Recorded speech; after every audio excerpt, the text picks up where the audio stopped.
Hello everybody, Bruce here with a video for weekly assignment number 2. And this web page, for the most part, is a lot of content that I've given you, that I've provided you with. In fact, I've provided you with all of the content. Your job is not to code the site, but your job is to make this fully responsive. And I've given you the rules for how things should be displayed at certain breakpoints. So I'm on a large display right now, and you can see everything is here. Actually, something is missing. There's some text down here that you're going to need to hide on large displays. And if I shrink this down, if I shrink this down to a medium display, you'll see here that there's some text that when I go to a large display, see, it goes away. That's one thing that you're going to need to do. On medium displays, you're going to need to change the width of the column layout. This is a column, and this is a column. This one column does have, I believe, multiple rows in it, just so you know. But this one column here, the only thing it contains is 5 images. Again, I am on a medium display. Again, I'll go back to large.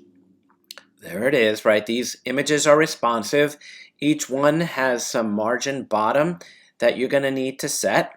But watch what happens now when I go to a small breakpoint. Let me go to a small breakpoint, which is right there. Okay? Notice what happens.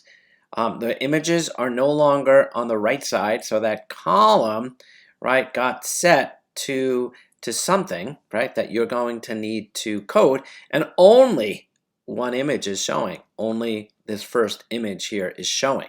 Okay, so notice that on the large and medium displays, we have these 5 images. 1, 2, 3, 4, 5, and we have no text down here, but down here, right, we have 1 image and the text is showing. Okay, so I've written out all of the rules. I haven't put them into the assignment yet, but I'll go over them here in my editor. So this web page needs to be made responsive and must have the following characteristics.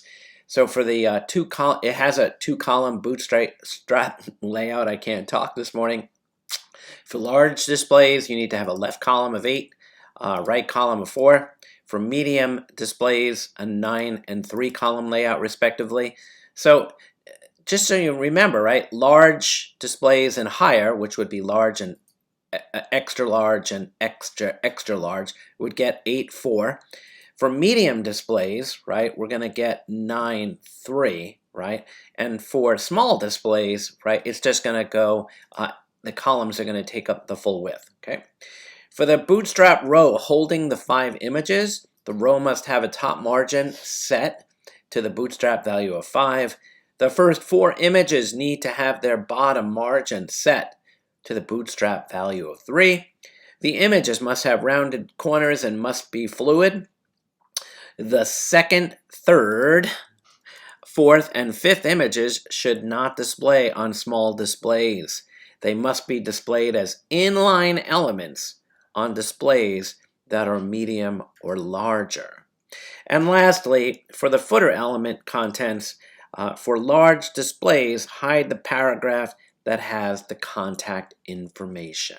All right, all of this will be placed into Canvas along, with the assignment for submission.